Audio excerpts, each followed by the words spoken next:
Good evening. Here is the world news from our studio BGI TV, Baba Bagede Imo TV. I am yours faithfully, Morire Revidalawal. First are the major headlines for the world news. Gunmen attack Imo police station, gun down inspector.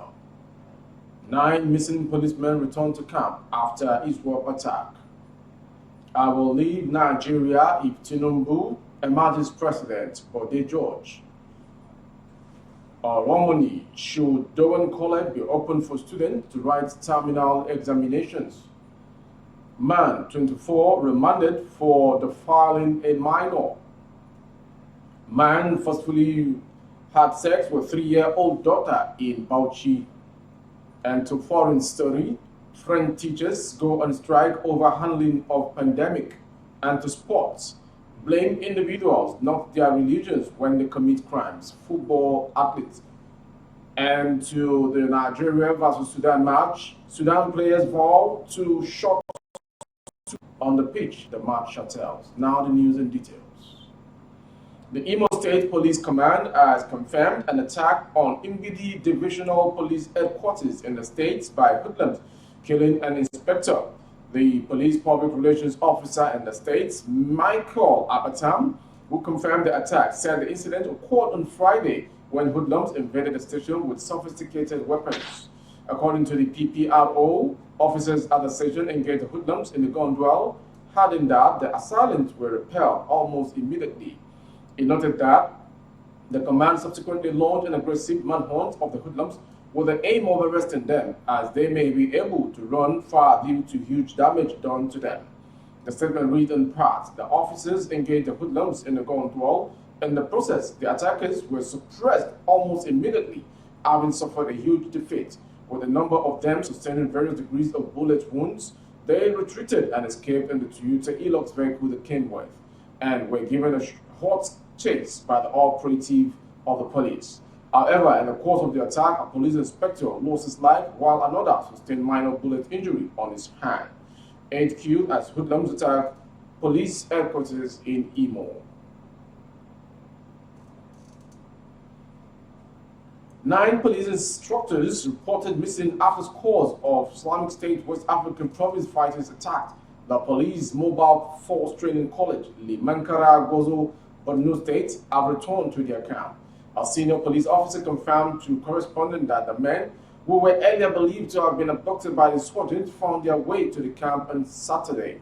The insurgents had launched a ferocious attack on the police college on Thursday with many rocket-propelled guns for almost 2 hours before they overwhelmed the beloved policemen inside the school. The Borno State Commissioner of Police, Mr. Abdul Umar, had confirmed the attack to journalists in Maiduguri on Friday, but denied abduction of the police officers. However, reliable police sources explained that 9 out of the 21 instructors in the school were reported missing after an insurgent broke into the college when the police ran out of ammunition. Correspondent was informed that the military failed to send reinforcements despite the fact that an army checkpoint was located not far from the school. Shedding light on the attack, a senior police officer said the attackers came from 3 angles, adding that they would not have overrun the school had there been reinforcements. Former Deputy National Chairman of the People's Democratic Party, PDP, Chief Bode George, and one-time military governor of Ondo State, in this interview speaks on the presidential ambition of former Lagos State Governor Bola Tinubu in the 2023 general elections and how the PDP is preparing to outwit the All Progressive Congress APC during the polls. I want to clear one area of discussion. There is nothing personal I have against Ahmed Bola Tinubu throwing his heart into the ring. But what I'm saying, and it is not a dogfight, that we cannot continue to drift. This is a matter of life and death for our country. We cannot continue to drift. Yes, Tinubu has the right to contest legitimately, and he has declared, but Nigerians must be very careful. The president has agreed to electronic transmission of results, but the other arm, direct primaries, which seeks to remove Godfather's control in political parties, is still not part of the guideline. What it takes, whatever we will need to make democracy succeed, we must do. So I disagree with the APC on indirect primaries because I support direct primaries. We have done it in the past before, which is like option A4. Now, having said that, I want to plead with Nigerians to be cautious because Nigeria is in a state of hopelessness and helplessness. The most annoying part is what Tinubu said, that he had been a kingmaker all his life and now he wants to be king.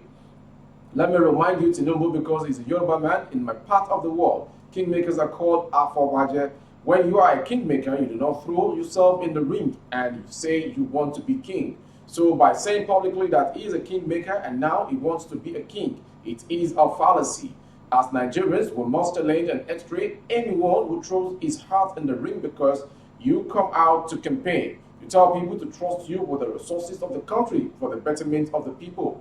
And so, if you look at East Tinubu's past and all he has done, is he worth throwing tantrums all over the place? It is an insult to us. And my party will be ready. It will be not a dog fight. We will center ourselves on justice, fairness, and equity. We must not shy from telling the truth to power.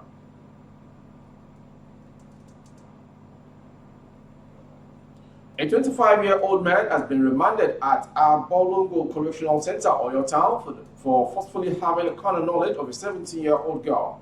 The Nigeria Security and Civil Defense Corps in Oyo State arraigned the suspect, Abidemi Oriyomi, of former magistrate P.O. Adetuyibi of the Family Court 2, Iyagoku, Ibadan.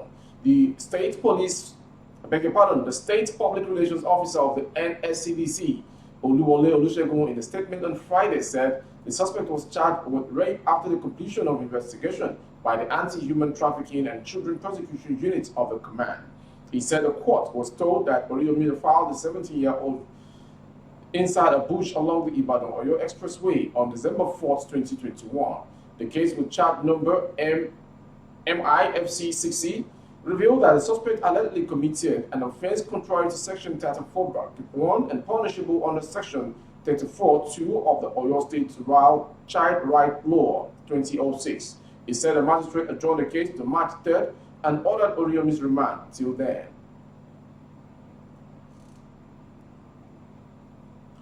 Barely 2 months to the death of an 11-year-old student of Dowen College, Sylvester Oromoni, over alleged bullying and victimization by some senior students and the closure of the school by Lagos State government, divergent views have been raised by some stakeholders whether the school should be open or not for senior secondary school SS3 students to write the West African Examination Council (WAEC) and National Examination Council (NECO). Opposed by a legal practitioner, Mrs. Ellen Essen, on an online platform, Concerned Parents and Educators Network (CPE), run by renowned educationist Mrs. Yinka Ogunde, asked for suggestions by members of the group if or not Dowen College should be reopened. Part of the statement read, it is assumed that the reason for the shutdown of Dowen College is to send a strong message of the government and society's disapproval to Dowen College's management and the suspect on the unfortunate death of Sylvester Oromoni. But when it rains on the good, the bad, and the ugly. The innocent Dowen College students have the option to change schools, and I'm sure many of them are or are planning to do that. But what is the fate of the students in the terminal classes? Parents of such students are having sleepless nights, and the mental health of these innocent students is also at stake here. In what way can the government wade into this matter and give justice to this particular set of students?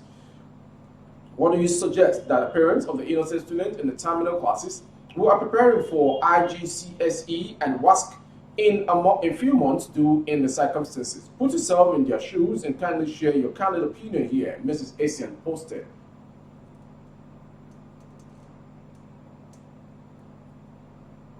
The police in Bauchi have arrested a man in Angwerdoya in the Kerfi local government area of the state for allegedly forcefully having sexual intercourse with a 3-year-old daughter. The police public relations officer Bauchi State Command, Ahmed Wakil, in a statement made available to journalists in the state on Saturday, said that the incident happened on 9th January 2022 following a report made by the victim's mother at the Kerfi Divisional Police Headquarters. Wakil, a superintendent of police, said on 9th January 2022, one Mariam Abdullahi, 24, of Angwerdoya, Kerfi LGA, Bauchi State, reported at Kerfi Divisional Police Headquarters that on the same date at about 6 p.m., her husband, one Ali Lawan, asked her to bring in a mat to lay down their daughter, Ajara Nimwithel, aged 3, to sleep. Later, she came back to the room and met Ajara lying down unconscious, sweating and vomiting through her mouth and nose, and a Bible part was swollen. On receipt of the report, a team of detectives was drafted to the scene and rushed the victim to the General Hospital Kilfi for immediate medical attention. General doctors certified her to have been forcefully have sexual with the suspect was arrested and investigation is ongoing, after which the suspect will be charged to court. He also said that the detectives of the command who acted on intelligence on 13th January 2022 at about 2:30 p.m. arrested one Yahoo Aruna 25 of Lim Village, Bonono Tefabalewa LGA, for being in possession of one locally fabricated revolver with one live ammunition. And to foreign story, less than 2 weeks after the winter term started, French teachers are already exhausted by the pressure of surging COVID-19 cases. On Thursday, French teachers are walking out in a nationwide strike organized by teachers' unions to protest virus-linked class disruptions and ever-changing isolation rules. French is at the epicenter of Europe's current fight against COVID-19, with new infections topping 360,000 and a day in recent days, driven by the highly contagious Omicron variant. Teachers are upset and want clarifications on rules and more protections such as extra masks and tests to help with the strain. The month of January is a tough one for schools. Education Minister Jean-Michel Blanquer acknowledged on France 2 television. His ministry counted 50,000 new COVID-19 cases among students in recent days, and a huge number of classes shut down due to the virus. 10,553, the figures are expected to worsen in the coming weeks. The SNU-IPP Teachers Union says discontentment is rising among French teachers. Since January 6, authorities have already imposed 2 changes to the rules on testing school children, leaving many with whiplash. The union expects that some 75% of teachers will go out on strike, with half of the school closed across the country. The situation since the start of January school year has created an indescribable mess and a strong feeling of abandonment and anger among school staff, the union said.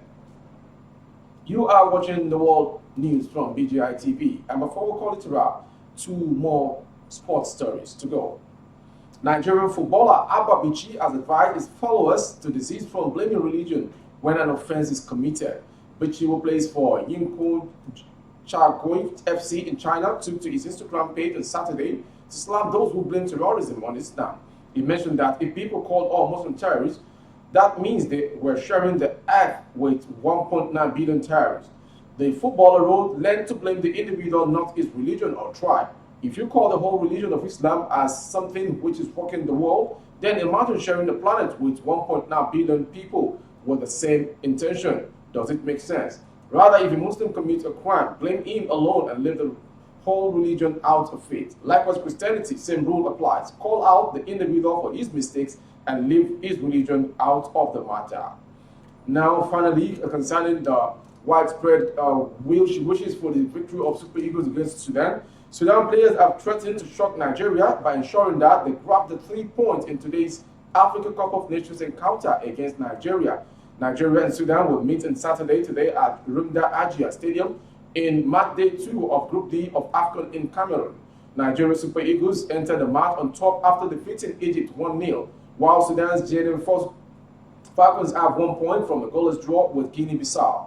The Super Eagles entered the game with high morale, especially after overcoming Egypt in the group top match, thanks to Kelechi Iheanacho in the first half. Coach Austin Ogwavon's teams set themselves among the favorites to go far after the outstanding performance against the Pharaohs in the first match. The Jedian Falcons await a difficult task on Saturday, but the companions of goalkeeper Ali Abu Ashrin hope to achieve a positive result to revive the chances of qualifying for the knockout stage. Abu Ashrin stared to save his team against Guinea-Bissau when he set the penalty kick in the last minute. Coach Bohan Tia hopes his player will be at their best against the powerful Nigerian team so they can keep hopes of qualifying. That was the world news from BGI TV. But before we go, a quick recap of the headlines. Gunmen attack Imo police station, gunned down inspector. 9 missing policemen return to camp after attack. I will leave Nigeria if Tinubu emerges president, Bode George. We also brought to you Sylvester Romani. Should Dover College be open for students to write terminal examinations? Also, man 24 remanded for forcefully having sex with a minor. Man also forcefully had sex with a 3-year-old daughter in Bauchi. And to foreign story, French teachers go on strike over handling of pandemic. And to sport, blame individuals, not their religion, when they commit crimes. Footballer. Nigeria versus Sudan. Players vow to shock Super Eagles. We shall see when the kickoff begins at 5 p.m. Nigerian time. Let's wish Super Eagles victory so as to remain enterprising and leading the group. You can watch all of our updates on our social media handles, such as YouTube, Bagede Imo TV. Kindly subscribe and click on the notification bell on the all option. And on Facebook, Bagede Imo with Alawiye Adebayo. Please like and follow the page as well. On Instagram, Bagede Imo _22. For advertisements of your goods and services, coverage of events and function, the phone number right on your screen. Streaming is the number to call. Thank you for watching. I am yours faithfully, Morire Rebida Lawal.